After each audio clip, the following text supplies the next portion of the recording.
Ilona Maher is a U.S. women's rugby player, and she's catching controversy for the way she looks, who she is, essentially. And a lot of people are bullying this girl.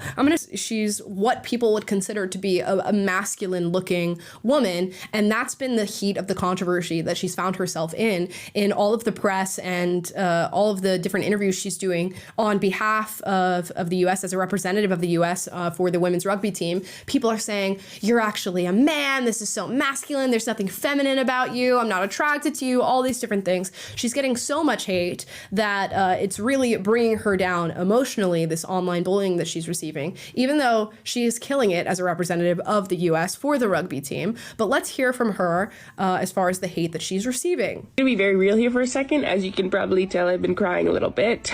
I always get these comments, but like recently it kind of ramped up. I get comments being called a man and being called masculine and asking if I'm on steroids. There will always be negative people out there, and they put women in a box, and they think of women should be fragile and petite and quiet and meek. But that's not the case. Women can be strong, and they can have broad shoulders, and they can take up space, and they can be big. I think I'm getting emotional because I feel very passionate about this. Don't let anybody try to define or dictate how you feel about yourself. You get to decide that. It's gonna be very... Yeah, man, I feel for her on this one. Again, it's like somebody who's worked so hard to get where they get, and then all of a sudden all the comments about your appearance and people calling you a man. Meanwhile, there are actual men who are competing against women at the Olympics. They are fighting women in the ring. 2 men in particular, XY chromosomes, and it's hushed tones about that. But everybody wants to come after Ilona Maher, an actual woman who just happens to be larger and more muscular, and she takes up more space, and that's fine. And I want to talk about how this sort of idea of what a woman should be, or what femininity is, or what masculinity is, actually creates these horrible boxes that lead to the sort of gender theory discussions that we're having now, where if a young boy starts to show any sign of femininity, suddenly the parents are asking the young boy, are you a girl? And the same vice versa for little girls. If they start to show any masculinized traits,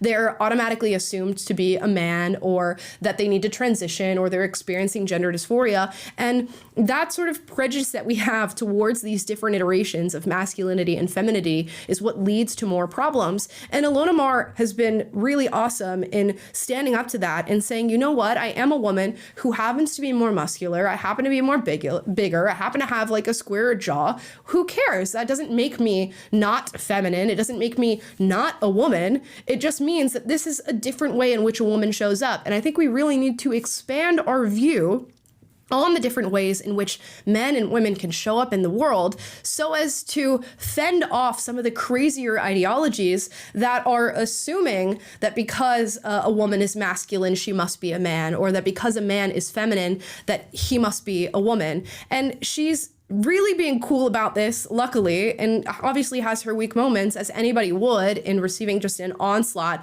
of hate and comments about your appearance when you're just there to play a game, and to play a game that you've really dedicated your life to. But she's fighting back in her own little ways. We'll run this clip about her wearing lipstick on the field, which apparently is such a controversial thing to do. It doesn't take away from your athletic ability if you wear makeup. If you want to put on a full face of makeup to go tackle people, like, good on you if you're doing it. So for me, it was almost like a stick it to the man type, is that I don't want to be just one thing out there. I feel that I can be a beast and can play this very physical, aggressive sport while also keeping my femininity while I do it.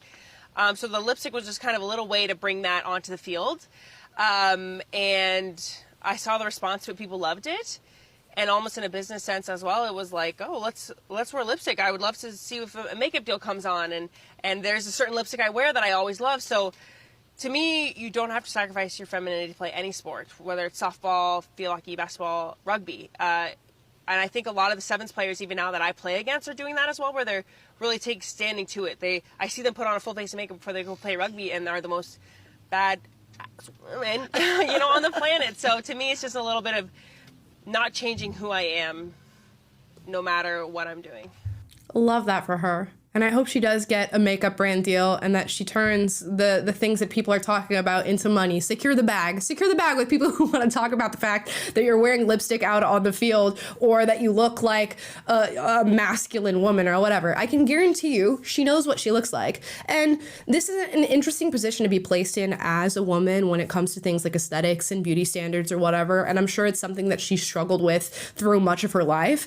And it's amazing to watch as the features that she's so often getting bullied for, she's turned into an asset in the sport that she's playing. And she's doing it on behalf of the United States. So she should be cheered on rather than people who are talking about something that really does not matter. Again, we have to expand the view of how women show up, how men show up, because then if we don't, it puts us in this very like compartmentalized box-like thinking and actually leads to way more harm than good. Guaranteed, she looks at herself in the mirror and she knows what she looks like, and that's fine. Like, who cares? She's badass. She made it to the Olympics. She's that talented. We should probably just leave it at that. And femininity can show up in a lot of different ways. So I like that she's not choosing to sacrifice the different ways in which she feels feminine out there on the field when she's playing rugby, which is also considered to be a pretty masculine sport. This is like a big win for women if you can remain confident in the face of all these different comments. And again, it points out like a weakness, I think, in our society that leads to much more harmful thinking that impacts people more than you know. This may sound like a throwaway story, like why do we care that this woman's being called a man or that her masculine features are being called out? It truly does matter, and it speaks to a larger societal issue when it comes to this like sort of gendered experience and how we view those gendered experiences. So leave Ilona Maher alone and let her play her game, okay?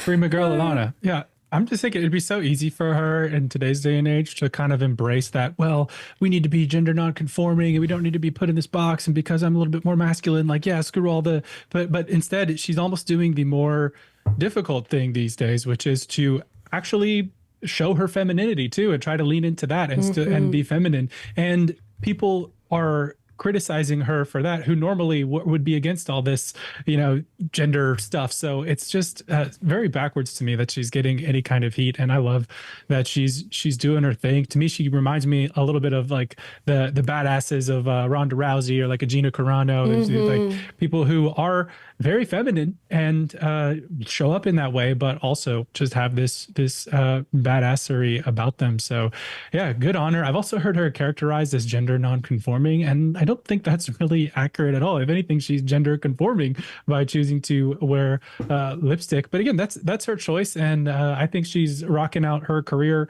as well as she can. And yeah, secure that bag, girl. Yeah, I hate that like just because a woman or a man shows up in a different way or something that we don't typically attribute to the gender, that all of a sudden we have to ask them like, oh, what do you identify as? Are you genderqueer? Are you gender nonconforming? Is there something strange going on in regard to your gender? Probably not. They're just a semi-masculine woman. I think she's seemingly only masculine in her looks, and then other than that, she's competing and expressing her femininity and only masculine in shape. Like, she very much looks like a woman. I don't think there's any confusion as to what her gender is. I don't even want to come off like I'm saying, oh, she looks like super crazy masculine. She just looks like a very buff woman. And you know what? That's chill. And that's okay. And to try to strip somebody of their womanhood because of that simple fact does not make sense.